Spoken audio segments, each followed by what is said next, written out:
Pemirsa, sejumlah gepeng dan pengamen yang kerap meresahkan masyarakat terjaring tim gabungan dari Dinas Sosial Buleleng dan Satpol PP serta aparat kepolisian. Gepeng dan pengamen tersebut langsung dikembalikan ke tempat asalnya.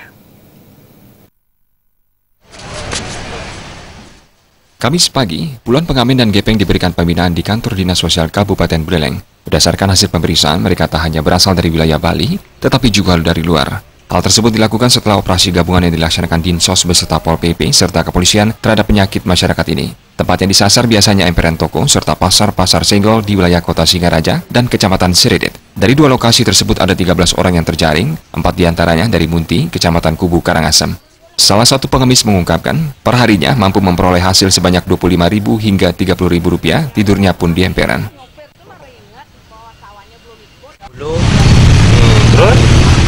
Saya makan kali 15.000. Ini sejak kapan, Pak? Udah berapa hari? Udah berapa kali Bapak ke Bali sini selama Lebaran ini? Satu kali. Baru sekali? Iya. Sekarang ketangkep gini gimana? Singgul. Mau balik pulang juga? Iya. Terus tidurnya di mana, Pak? Sini itu. Di mana? Di pinggir jalan? Ya, enggak ya no, Pak. Perheruan di masjid. Sementara itu, Kepala Dinas Sosial Buleleng Gede Komang mengatakan, gepeng dan pengamen ini dikembalikan ke daerahnya masing-masing. Hal itu sudah dikoordinasikan dengan Dinas Sosial masing-masing daerah tempat asal gepeng dan pengamen tersebut. Sebentar, ini memang mengembalikan orang itu kan tidak gampang. Itu butuh sebuah proses. Butuh sebuah proses. Yang pertama, kami harus menyiapkan dokumen. Dokumen mereka berupa administrasi.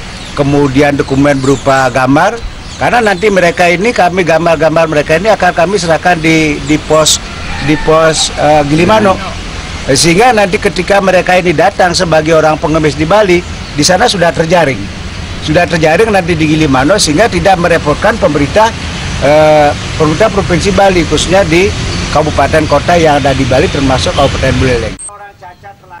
Sebelum dipulangkan, puluhan gepeng tersebut dibawa ke Dinas Sosial Provinsi Bali. Rencananya, puluhan pengamen dan gepeng ini akan dipulangkan oleh Dinas Sosial Provinsi Bali. Komang Yuda, Bali TV.